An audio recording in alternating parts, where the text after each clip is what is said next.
Seguimos aprendiendo un poquito más palabras en guaraní.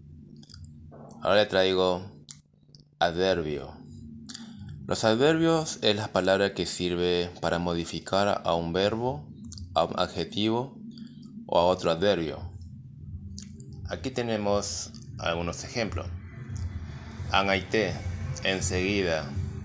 Angaite onwajeta hikwai. Enseguida llegarán ellos. Allá, mientras. Reque allá, joape mitad. Mientras dormías, se cayó esa criatura. Bogbe, antes que. O un bogbe, ñaceta oñonibe. Antes que venga, saldremos juntos. Riré, después de, con verbos. Oré, roñenota, recién iré.